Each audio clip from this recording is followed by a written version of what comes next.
experiencing is an absolutely enormous sense of relief. Enormous sense of relief.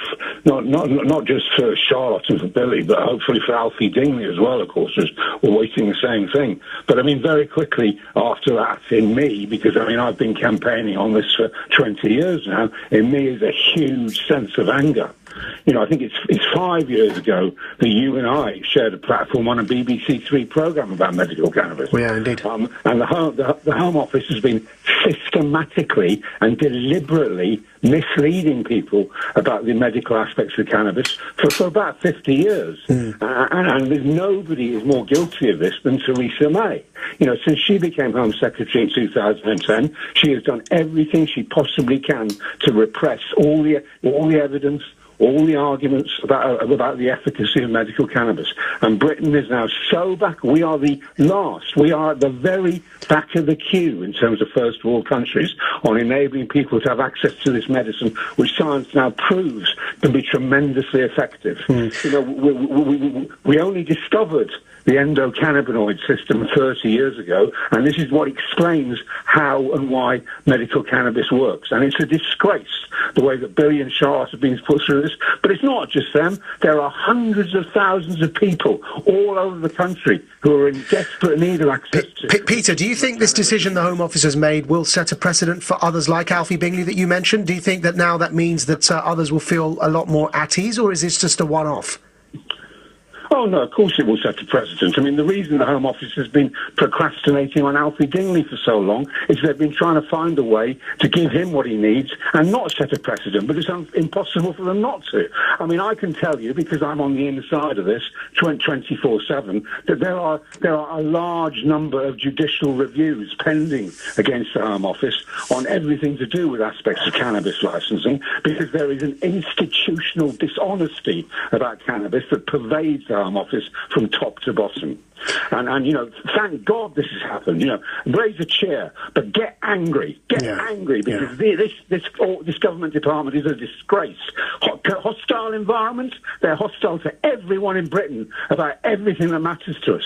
Yeah, Peter, thank you very much for joining us. Of course, that's Peter Reynolds there from Clear, campaigning for cannabis law reform. And as he mentioned, he and I have spoken a couple of years ago, actually, on this topic, and he's a consistent voice on this issue. And I just think that this particular case now may well be turning the tide, especially as you look into it, because it's not just the humanitarian suffering, of course, of Alfie Bingley, and of course now what we're talking about with Billy, young Billy, but of course, when you look at some of the conflicts of interest involved, that's where you then become as outraged and as angry as you just heard Peter. Because having looked into this over the course of this hour, I'm going to tell you, folks, that the what appears to be the conflict of interest goes all the way to the top. So as I said to you, Drugs Minister Victoria Atkins is married to Paul Kenwood, who's the managing director of British Sugar, which is licensed to grow non-psychoactive cannabis,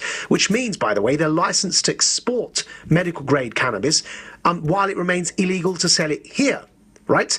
Now, think about it. If it was legalized, that means that when you're selling it in its synthetic substance, you lose money because people can grow it in their homes. Now, if that wasn't bad enough, then you have to question, so why did Theresa May, the Prime Minister, appoint a hardline prohibitionist against the legalization of marijuana, who's spoken out against it in the past? Why did she appoint her as drugs minister? And then you look a bit further into it, and it really is quite interesting, because, of course, it was revealed that Theresa May, the Prime Minister, her husband, Philip May, Philip's Capital Group, that's the name of the company, Capital Group, with a capital C and a capital G. Capital Group is the largest investor in GW Pharmaceuticals, which mass produces medical-grade marijuana in Britain to export it to a foreign market.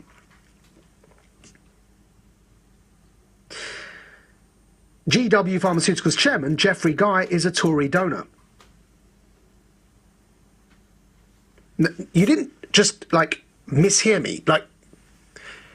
It really is. It goes to the top. The drugs minister is married to somebody who's the managing director of a company that produces medical grade cannabis, and the Prime Minister is married to somebody whose company is the largest investor in GW Pharmaceuticals, which also mass produces medical-grade cannabis. And the GW Pharmaceuticals chairman, Jeffrey Guy, is a Tory donor. The conflict of interest goes all the way to the top.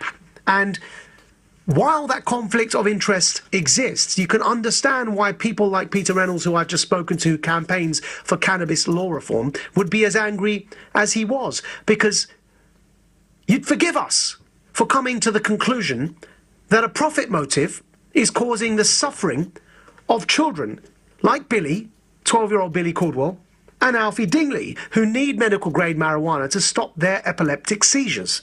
You'd forgive us for thinking or for assuming that there's something to do with profit involved here, because if it was legalised, those big pharmaceutical companies lose money.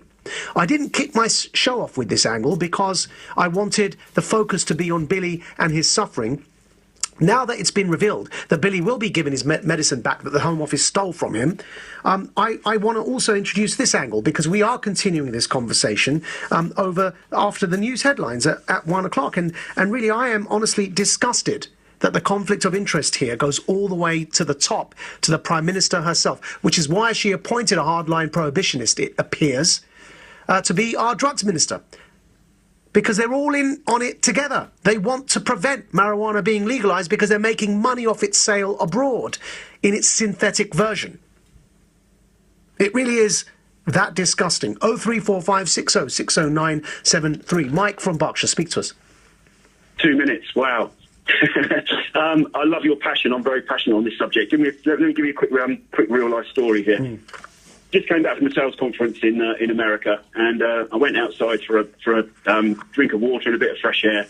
And the guy that works for me pulled out a USB stick, little long black USB stick, and on the end of it was a very small canister. And he took a couple of drags on it, and I said, "Oh, what's that?" And he showed me his medical marijuana card that he's got in Washington, and he said, "Oh, yeah, I've got a very, very mild form of epilepsy," which I didn't know. And this thing is God's cure. It's absolutely miraculous. And he said the reason how I found this product, and apparently it's very big in the States, is his mother's actually got brain cancer. And she absolutely swears by this cannabis oil. So it sort of changed my opinion a little bit. So coming back, went to the airport. And at the airport, in the magazine aisle, was a magazine called Cannabis Now. Because it's quite a big industry over there. So I thought I'd pick it up and have a read through it. And on one of the pages, I just want to read through this really quickly for you. The benefits of cannabis oil. They can relieve cancer, glaucoma. They can help with HIV and AIDS. They can help with severe chronic pain, interactive nausea, vomiting, epilepsy, chronic pain, post-traumatic stress disorder, multiple sclerosis, Crohn's disease, peripheral neuropathy. And the list goes on and on and on. These are all medically proven results. I'm going to take that from you on trust, Mike, because I haven't looked into that. But obviously, you may well have. But I certainly know in this case with Billy, it stopped his seizures. But you're making other claims, which just want to say, if you've looked into that, you can not necessarily medical claims, but just one thing I want to add really quickly. The other side of the coin here is the amount of money that the UK government can make out of tax revenue if they legalise it. So that's a sort of flip side to your argument about conflict of interest in these. Well, no, because then of course difference is, Mike, the government will make that money, the Treasury, not individuals like the Prime Minister's husband and the Drugs Minister's husband. True, but we'd all benefit from that tax. Yeah, we as a nation would, definitely. Yeah. Of course, the pharmaceutical companies would probably take a bit of a hit, but the Treasury, as has been proven, in fact, in America, where your experience has come from, the Treasury would certainly be making a lot more off the tax revenue. Absolutely, and it's good for the country. One last point. One last point. In Washington, D.C., over the last 18 months, this is clinically proven, the rate of people being admitted for clinical depression has dropped by more than 10%. Because of the use of cannabis oil. That's a fact.